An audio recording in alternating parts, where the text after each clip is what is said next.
Olá, bem-vindos! Ele é empreendedor, mestre em propriedade intelectual e agente do desenvolvimento regional no Médio Paraíba. Nosso papo hoje é com Daniel Giacometti.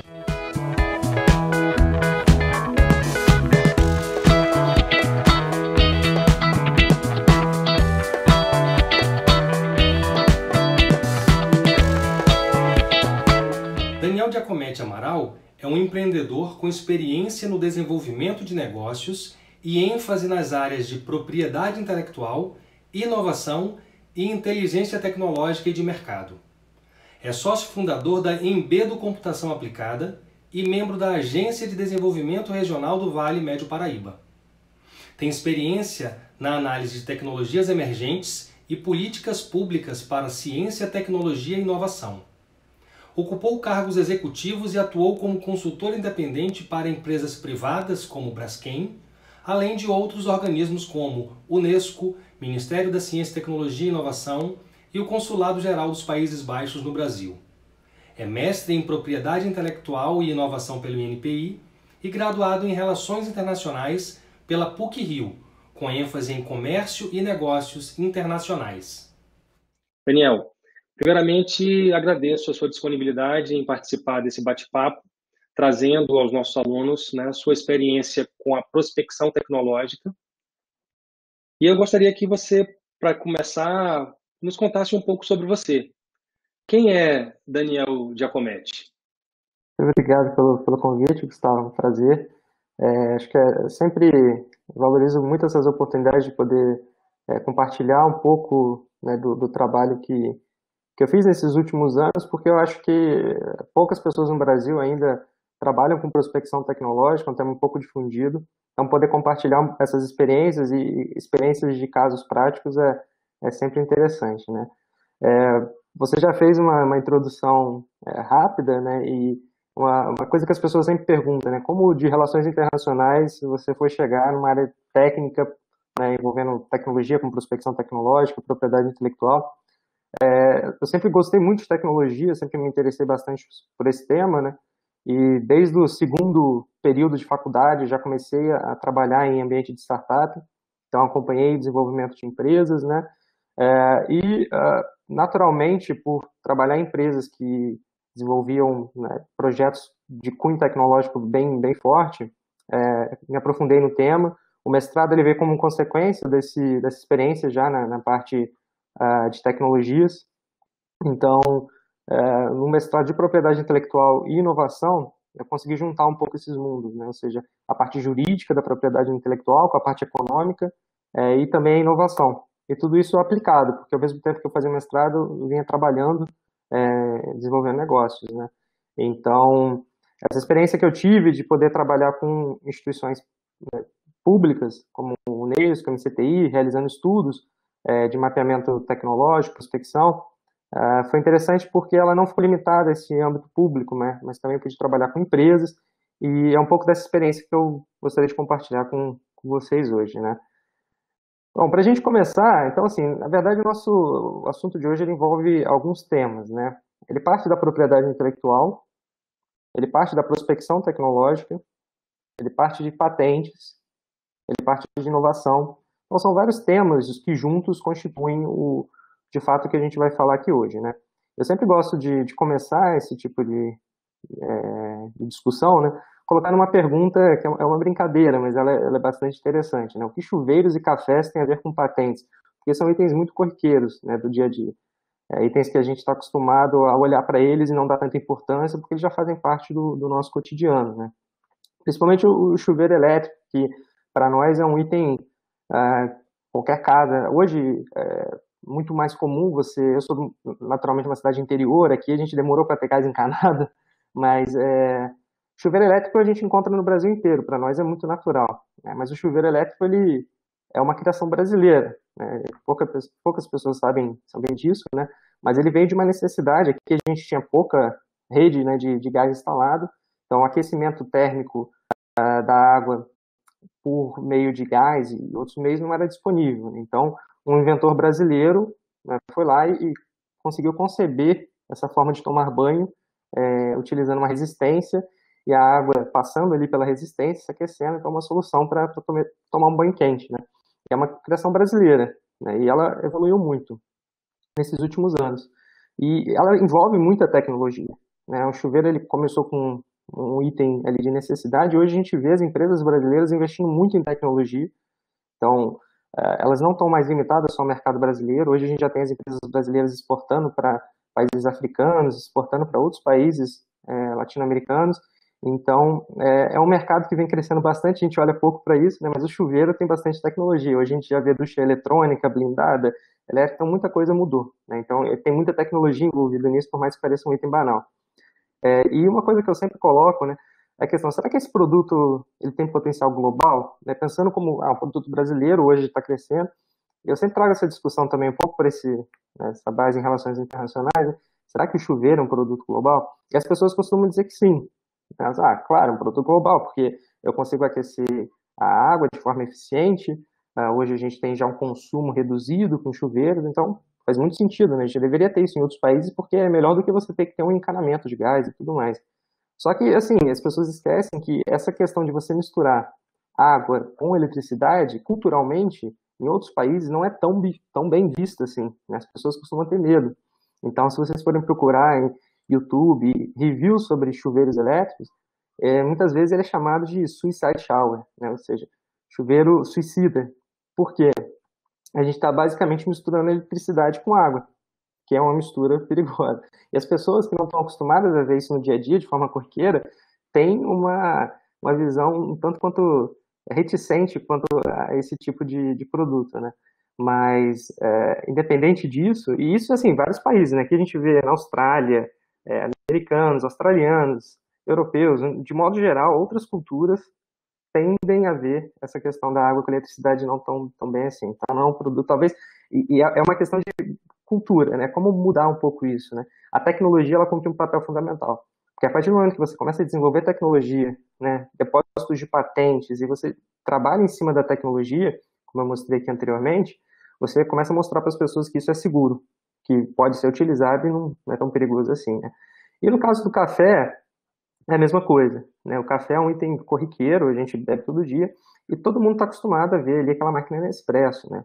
Hoje em dia é mais fácil encontrar cápsulas compatíveis com o Nespresso, mas há poucos anos atrás você não encontrava, porque só a Nestlé, né, ao longo dos últimos anos, né, ela conseguiu criar um portfólio de mais de 7.700 patentes que protegiam todo o mecanismo, né, desde a cápsula até a máquina, o tamanho da cápsula, tudo isso era protegido. Em 2013, as patentes começaram a cair, né, chegar no seu fim, porque a patente ela tem um período limitado, como a gente vai falar brevemente. Então, aí que a gente começou a ter a introdução das cápsulas compatíveis, né? Então, só para contextualizar, né, como as patentes elas estão no nosso dia a dia, mesmo que a gente não se dê conta, itens corriqueiros, como um chuveiro, um café, eles são muito intensivos em tecnologia também. Bom, o que é uma patente, né? Eu comentei aqui que a patente ela está no chuveiro, está na cápsula, a gente ouve falar sobre isso o tempo todo, né? Numa tradução, assim, numa definição tradicional, a gente pode dizer que a patente ela é um título de propriedade que confere ao titular o direito de impedir terceiros, isso é importante, né? A gente às vezes tem a ideia que a patente ela te dá o direito de explorar, mas não, ela, na verdade te dá o direito de impedir outros, né? Tem uma diferença conceitual importante aí, tá? Então ela confere ao titular o direito de impedir terceiros de explorarem sua invenção em um determinado território por um limitado período de tempo. Então ela vai durar por um tempo definido, né? Geralmente 20 anos para patentes de invenção. E ela só vale no território em que ela está depositada, né? Então, se eu depositei no Brasil, só vale no Brasil, Estados Unidos, só vale nos Estados Unidos. É uma conceituação rápida, né? Só para a gente poder embasar a discussão, mas ela traz também um tema interessante, né? Qual é a diferença entre invenção, que está no conceito do que é a patente, né? A patente é uma patente que protege uma invenção. Mas qual a diferença de invenção para inovação? E aí a gente também tem uma diferença conceitual relevante. Esse caso ele é bastante interessante, em que a gente tem todas essas etapas do processo, né, criativo, ou seja, desde que eu parto de uma descoberta até uma inovação. E isso vai ser interessante para a gente entender as diferenças, né? A descoberta é quando eu observo algo que naturalmente ocorre, né? Nesse caso, a gente está aqui, né, observando a experiência do Jorge de Mestral, que, dando uma caminhada numa tarde, começou a reparar, né, como aqueles carrapichos ficavam presos na calça dele. Aquilo é uma coisa muito chata, né? Às vezes a gente está andando, carrapicho prega na gente. E quando ele olhou para aquilo, ele não viu como um incômodo, né? Ele teve curiosidade. Ele viu, poxa, como será que funciona esse mecanismo que faz com que o carrapicho se agarre na minha calça e fique ali preso daquela forma, né? E aí ele foi estudar aquilo. E ele teve uma ideia. Bom, se o carrapicho fica preso na minha calça, será que eu conseguiria fazer um mecanismo semelhante para prender coisas, né? E daí, tendo essa ideia de tentar replicar a forma como o mecanismo pelo qual o carrapicho se grudava a roupa, ele chegou numa invenção. E essa invenção, que foi objeto de uma patente, né, descrevia um sistema para você poder unir, prender coisas, né, baseado muito no princípio que ele tinha observado no carrapicho, que são essas pregas aqui, de um lado, e no outro, um emaranhado de fios, que quando em contato com essas pregas, ele ficaria preso. E isso virou um produto no mercado, o velcro. E a introdução do produto bem-sucedida no mercado, aí ele teve a inovação, que é essa introdução no mercado do produto. A invenção era a patente, a conceituação daquela ideia em uma solução prática e técnica, né? Então, essa é a diferença que a gente tem do que é uma invenção para a inovação. A inovação é a introdução no mercado, a invenção não necessariamente. Agora, a patente, além dela conceder o benefício, né, que é o monopólio temporário, de impedir terceiros de explorarem aquela invenção, como eu falei, né, durante 20 anos, ela também tem uma outra dimensão, que é a da informação, porque funciona da seguinte forma: para o governo, o Estado, né, poder conceder um monopólio para aquela empresa, né, de impedir terceiros durante um período, em contrapartida, ele requer que aquele titular do direito abra a invenção ao público, né? Ou seja, aquela tecnologia que foi desenvolvida, ela deve ser apresentada livremente. Então, todas as patentes depositadas, elas têm que ter essa contrapartida. Eu te dou um monopólio, mas em contrapartida você torna isso público, né?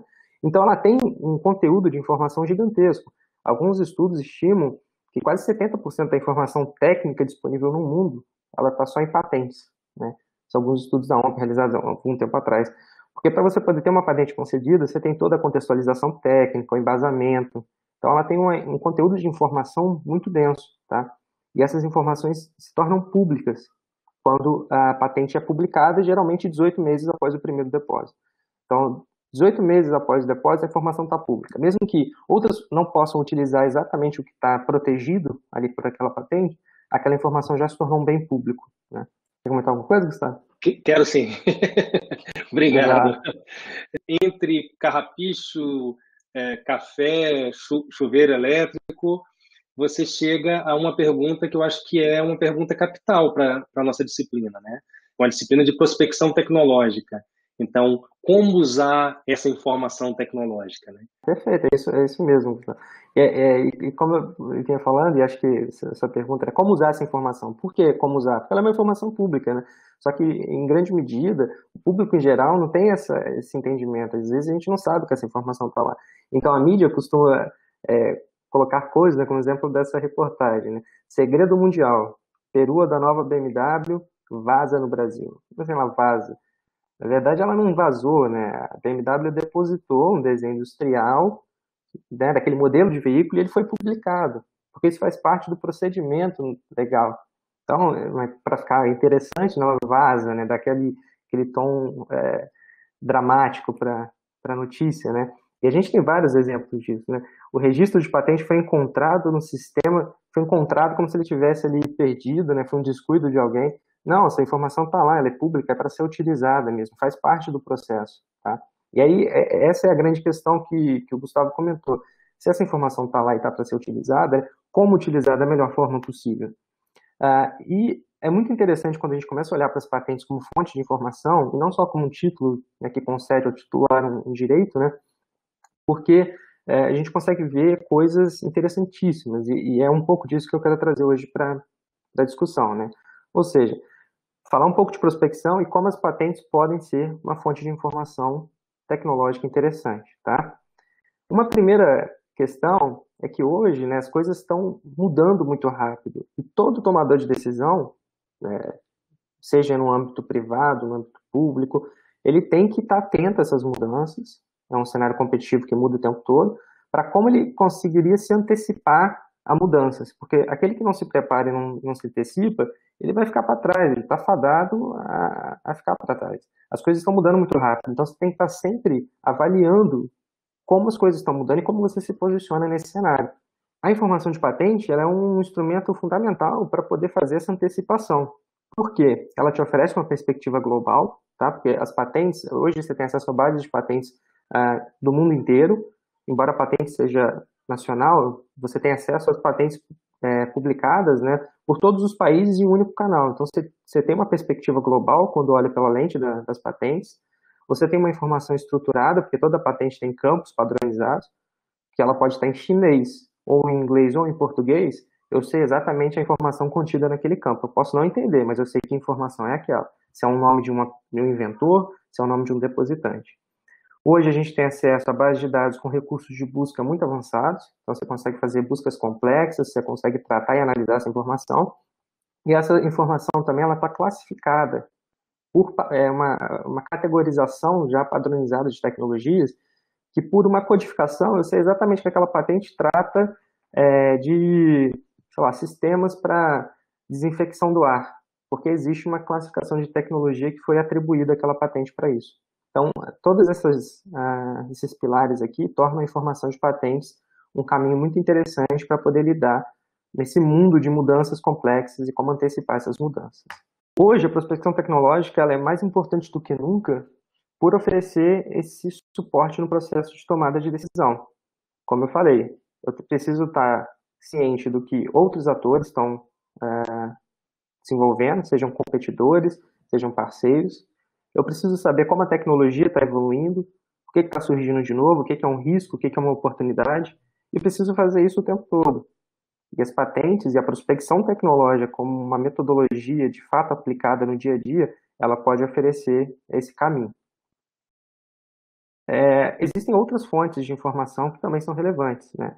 As patentes, elas são uma fonte de informação. A gente tem teses, conferências, artigos científicos, informações de mercado, né? Como notícias, sites das empresas.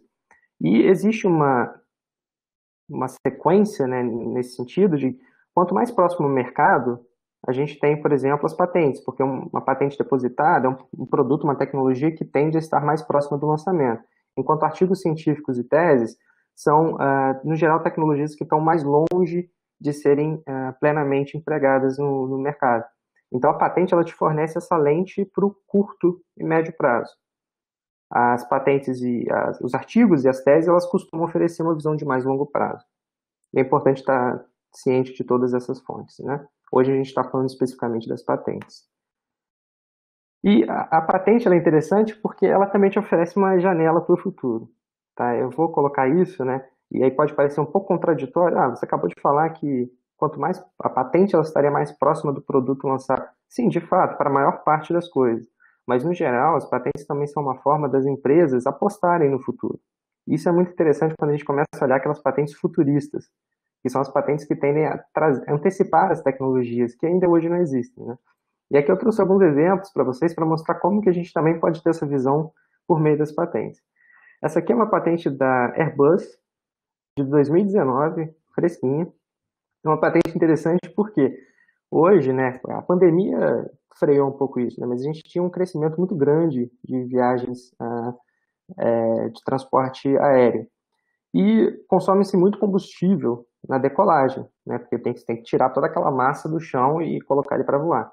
E aí, essa patente da Airbus, ela prevê um carrinho aqui de suporte, um veículo, né, de suporte que ofereceria ao avião um empurrãozinho, né, uma força para ele poder decolar gastando menos combustível. É algo que hoje a gente nem imagina ver, né, mas a Airbus, que é uma empresa gigantesca do setor aeronáutico, já está pensando no futuro. Ela já depositou essa patente. Se vai virar de fato uma tecnologia ou não, a gente ainda não sabe, mas ela já se antecipou. Essa outra também interessante da Apple, né? Então aqui a gente tem a Apple como depositante, como eu falei, os campos são todos padronizados, né? De um dispositivo né, acessório eletrônico, depositada em março de 2017, que prevê que você poderia colocar o seu smartphone no local do trackpad, né, do seu notebook, e assim você ter um computador, um notebook a partir do seu smartphone. Então você poderia ter todo o poder computacional somente no smartphone e não necessitar, né, que você tivesse de fato toda a parte do HD, memória, processamento no notebook em si.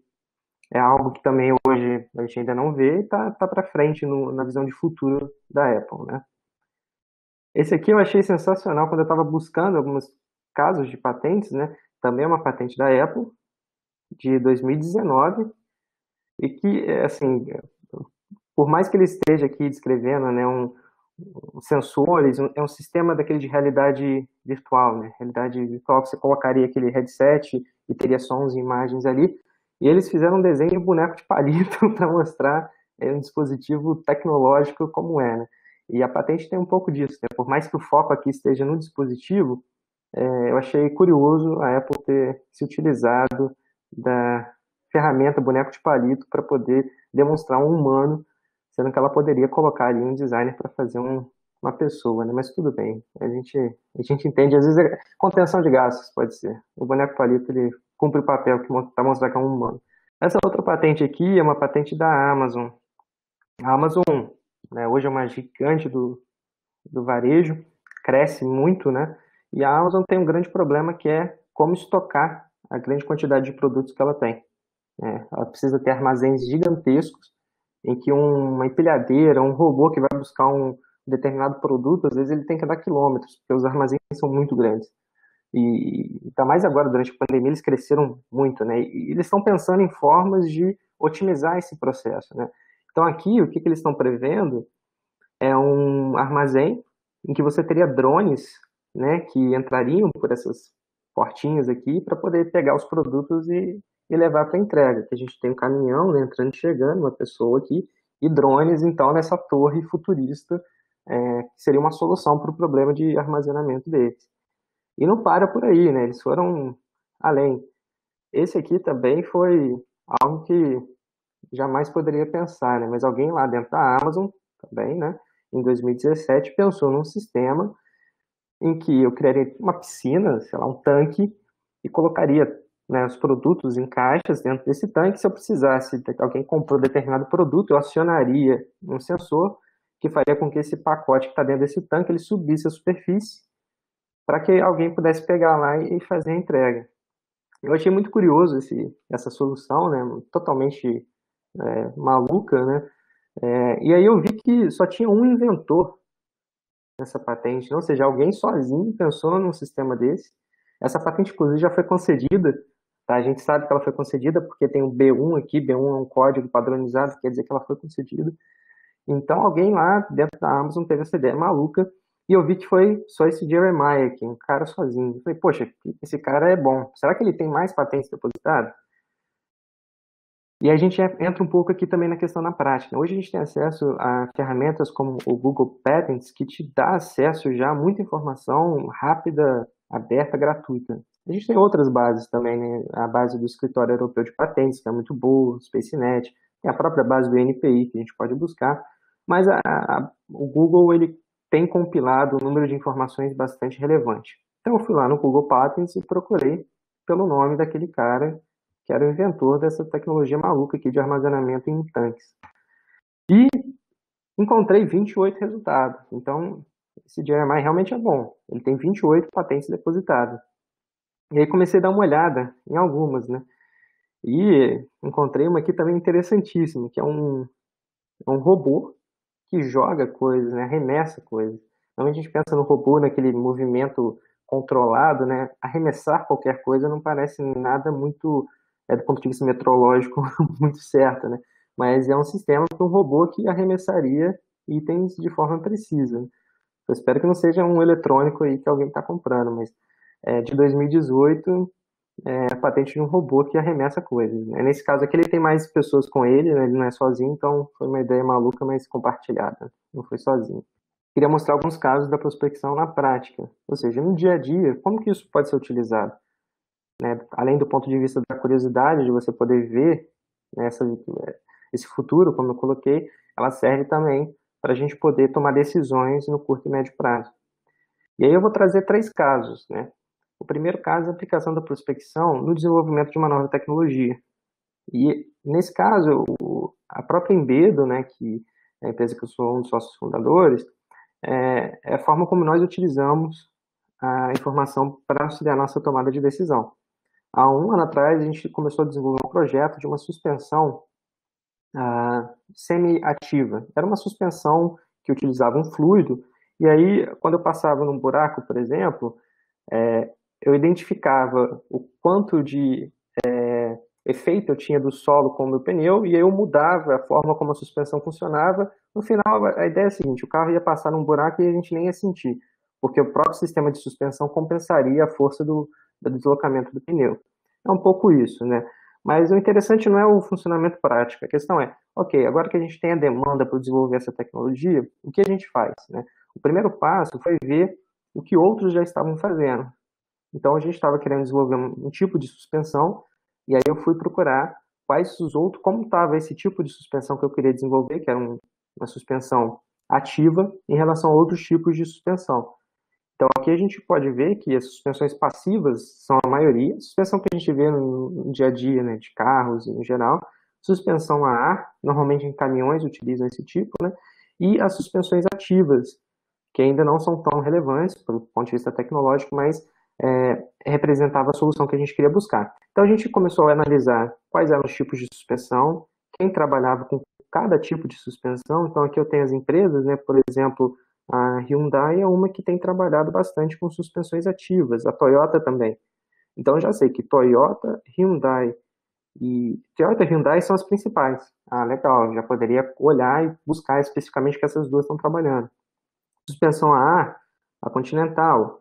Então você começa a ver como cada empresa está focada em determinadas tecnologias e como essas tecnologias estão evoluindo nos últimos anos, né? Aqui é interessante, a gente vê um crescimento muito forte de suspensões passivas. As suspensões ativas, elas ainda não estão crescendo muito. Talvez a gente ainda não tenha uma tecnologia para poder ter ela disponível em escala. Então são várias questões que a gente começa a perceber a partir da análise desse tipo de informação. E foi nessa análise que a gente conseguiu definir qual seria a nossa estratégia de desenvolvimento de produto, identificar os principais concorrentes que a gente vai ter nesse mercado, que são as empresas que já trabalham com aquelas tecnologias, e também identificar potenciais parceiros. Um segundo caso seria também da aplicação no desenvolvimento de uma nova tecnologia, mas esse é um caso em que eu trabalhei com outra empresa. E é muito interessante porque, a partir da análise estruturada, né, a prospecção tecnológica ela permite isso, né?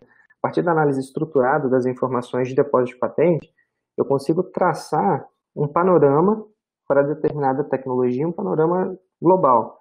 Eu consigo avaliar se aquela tecnologia está crescendo. Nesse caso aqui é uma tecnologia que está crescendo bastante, né? A gente vê que no início dos anos 2000 a gente quase não tinha nenhum depósito de patente relacionado a essa tecnologia, e aqui em 2018 a gente já tem um número bastante significativo, tá? Um crescimento muito forte. Eu consigo saber se a maior parte dessas patentes está concedida, ela está pendente, ela está extinta. Isso me mostra se existe já um domínio consolidado, se é uma tecnologia que ainda está bastante aberta e possibilita que novos entrantes ganhem espaço. Eu consigo avaliar quais países, né, têm um desenvolvimento mais intenso. Nesse caso aqui, a gente, né, percebe que China e Estados Unidos são os principais países. E aí, traçando isso em cima de um mapa, eu consigo ter uma visão de quais são os mercados nos quais aquela tecnologia é mais relevante. Porque lembrando, né, a patente ela é territorialmente limitada. Então, as empresas, elas, por uma questão econômica, só vão depositar a patente ou no país de origem dela, ou nos mercados em que ela quer explorar. Ninguém vai sair gastando dinheiro depositando uma patente no local que não teria propósito, né? Provavelmente na Finlândia não devem ter muitas patentes de ar-condicionado, talvez de aquecedores de ar, mas a ideia é um pouco essa. Além disso, a análise de patentes de forma estruturada também me permite identificar quais são os players daquele mercado. Posso identificar concorrentes, novos entrantes, potenciais parceiros. Nesse caso aqui, A gente tinha um principal concorrente que ele já era mapeado, já era conhecido, mas por meio do estudo e da análise dessas patentes, a gente conseguiu identificar uma empresa, essa Atostat, que era uma empresa que nem tinha passado no radar e que nos últimos anos, né, de 2015 para cá, ela tem tido um desempenho bastante significativo em depósito de patentes para tecnologia de interesse. Então, opa, interessante, acho que esse player aqui eu preciso acompanhar. Ou ele pode ser, ele é um novo entrante nesse mercado, ou ele pode ser um concorrente, ou ele pode ser um parceiro. Vai depender da minha estratégia, mas eu já tenho ele mapeado, eu posso acompanhar o que ele está fazendo. E também posso ver alguns atores específicos, né? Toyota é do setor automotivo, é a única empresa do setor automotivo aqui. Então, de repente, se eu tiver interesse em entrar no setor automotivo, eu deveria olhar o que a Toyota está fazendo. Além disso, a partir do momento que eu identifiquei as patentes dessas empresas, eu posso também fazer uma análise mais detalhada, criando indicadores específicos para o que eu preciso, né? Nesse caso aqui, a gente tem alguns indicadores selecionados. O número total de patentes, quantas dessas patentes estão vigentes, né? Ou seja, elas estão concedidas ou pendentes. Estou excluindo aquelas extintas, né? Que já passou o prazo delas ou que foram negadas. Eu tenho a idade dessas patentes, ou seja, se são patentes que foram depositadas há muito tempo ou pouco tempo. Eu consigo saber quais as patentes que têm uma estratégia de fencing, que a gente chama, que é quando eu deposito uma patente e depois deposito outras em torno para evitar que meus concorrentes consigam depositar patentes que possam gerar algum risco para mim. Eu protejo a minha tecnologia depositando tecnologias periféricas, vamos dizer assim, relacionadas, criando uma proteção mesmo jurídica, né? E cobertura geográfica, ou seja, essa patente ela está em vários países ou ela está em poucos países? E aí, quando a gente fez a análise desses indicadores, de novo, aquele novo entrante que tinha aparecido lá atrás, ele se destacou. Não só por ele ter uma família de patentes, né, ele ter patentes jovens, recentes, mas parece haver uma forte estratégia de proteção, então ele sabe muito bem o que ele está fazendo com as tecnologias dele, e ele tem uma cobertura geográfica relevante. Então, poxa, que legal. Então, não só ele é um novo entrante, mas ele é um novo entrante com um portfólio de patentes forte, que tem potencial. Então, sinal ali de fato de que ou tem que ter ele como um concorrente muito bem monitorado ou um parceiro muito próximo. E assim a gente consegue ir decompondo. São várias dimensões da análise que vai depender, obviamente, do objetivo. Esse tipo de trabalho, ele te permite identificar, mas depois, óbvio, tem um trabalho qualitativo. Então, a gente identificou e depois faz um perfil, uma análise de perfil. Eu vou conhecer mais a fundo quem é essa empresa. Então, eu forneço uma informação detalhada a partir do momento que eu já sei quem eu tenho que olhar. Então, isso é muito interessante. Você começa a desdobrar o trabalho. A prospecção ela te ajuda a identificar, nesse cenário conturbado, quem são aqueles players ou quais são as tecnologias que eu preciso monitorar. E depois eu venho com uma análise qualitativa para poder complementar essa identificação que foi feita pela prospecção. E o interessante dessa abordagem, de utilizar patentes como fonte de informação, é que eu posso, a fato da patente ter a tecnologia já categorizada, classificada, eu não preciso ler todas as patentes, por exemplo, que a Atostat tem, para saber quais as tecnologias ela está desenvolvendo. Eu posso olhar pela classificação dessas patentes, como essas patentes foram classificadas, e saber quais as tecnologias que elas descrevem. Então, nesse caso aqui, eu estou dando um exemplo, né? Eu observo que tanto a principal player desse mercado, quanto o novo entrante que eu identifiquei, quanto aquela empresa automotiva, que é a única empresa que apareceu, tem uma forte atuação, né? A gente vê pelo mapa de calor, em tecnologias da classe B22F009. E se eu for olhar lá o que é a B22F009, a gente tem a produção de pós-metálicos. Pós-metálicos geralmente para impressão 3D de metais, né? E aí eu já sei que a área dela, por exemplo, é totalmente diferente de empresas que poderiam estar trabalhando com segmento médico ou outros. Então eu já tenho uma visão do que essa empresa está fazendo sem precisar ler todos os documentos. Isso é bem interessante também, que te dá essa possibilidade de não só saber quem está fazendo, mas também como está evoluindo ao longo do tempo, né? Então, é uma análise que ela te permite vários níveis de aprofundamento. Um terceiro caso em que eu utilizo a análise de patentes, aí não mais para poder olhar para fora, não mais para poder ver o que meus concorrentes estão fazendo, como o mercado está evoluindo, mas para olhar para dentro.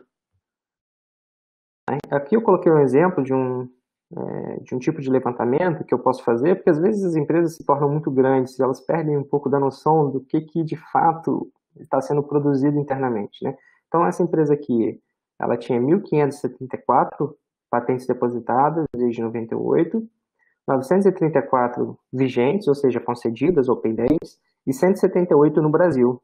Então, legal. Então, eu sei que meu portfólio é bastante forte, né? Tenho 934 hoje vigentes e 178 no Brasil. Eu posso ver como isso está evoluindo ao longo do tempo. Então, a gente percebe aqui que essa empresa tem investido bastante em pesquisa e desenvolvimento, tá? Não que haja uma relação necessariamente direta, mas o maior investimento em pesquisa e desenvolvimento tende a gerar mais tecnologias, e a geração de mais tecnologias tende a ser protegida por patente. Isso numa estratégia que, de fato, é pensada, né? No Brasil, a gente vê que também cresceu muito aqui, né, até 2013, depois deu uma caída. Pode ser uma questão de mercado, pode ser uma questão temporal, pode ser uma estratégia, parou de se estender. Então, isso a gente começa a analisar o balanço interno desse portfólio para poder tomar decisões e saber, poxa, o que está acontecendo, né? Aqui a gente consegue ver a distribuição dos depósitos no mundo todo, então a gente vê que o portfólio é muito forte nos Estados Unidos. O Brasil, quando considerado em relação ao mundo, a gente vê aqui pela cor dele um pouco mais forte, né? Que também é um dos países em que esse portfólio tem bastante peso.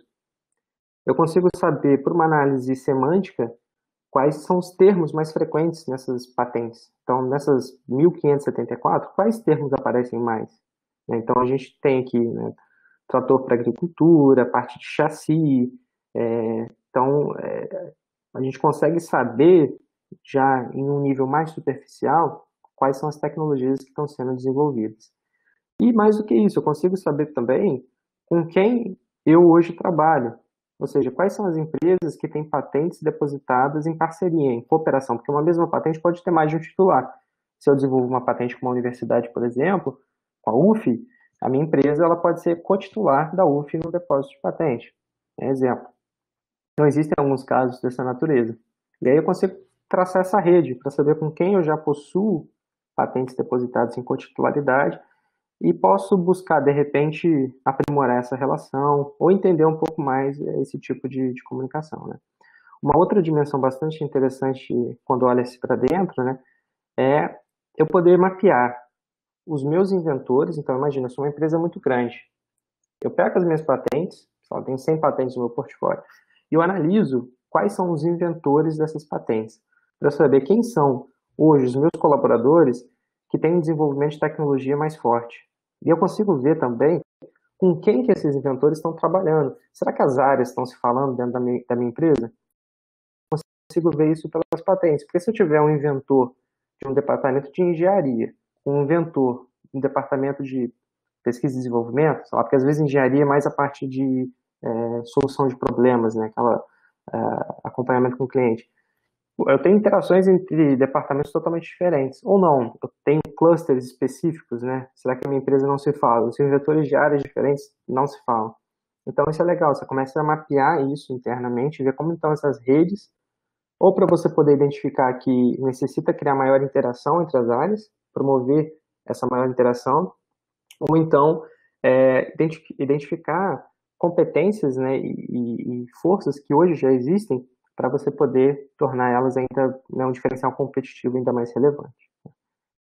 Então, assim, basicamente era isso, né? Eu quis mostrar esses 3 casos, que são casos práticos, né? Todos esses 3 últimos que eu mostrei, ou foram casos em que, no primeiro, né, eu me envolvi diretamente porque era minha empresa, e nos outros que eu ajudei outras empresas, por meio das informações que a gente viu aqui, a tomarem decisões sobre diversos problemas.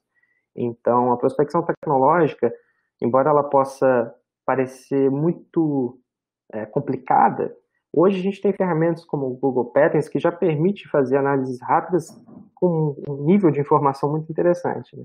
Então, acho que era mais ou menos isso, né? Espero que tenha pelo menos mostrado para vocês o quanto isso é importante e o potencial da utilização desse tipo de informação. Daniel, excelente, muito obrigado. Assim, você consegue trazer para a gente, né, a materialização daquilo que os nossos alunos vão conhecer em termos mais teóricos, né, conceituais.